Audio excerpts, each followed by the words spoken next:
ngày đi nào cả miền ấy miền là chiến sạch chủ cái ngày này miền phố bấy chiến để chỗ chân sạch chủ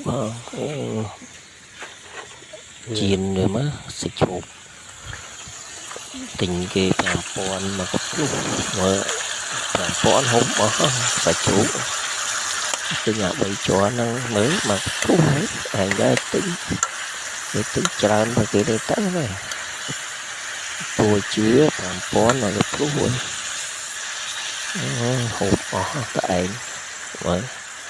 đã chia nồi sủi tí rồi chia nồi vía rồi sủi tí ra mình việc chơi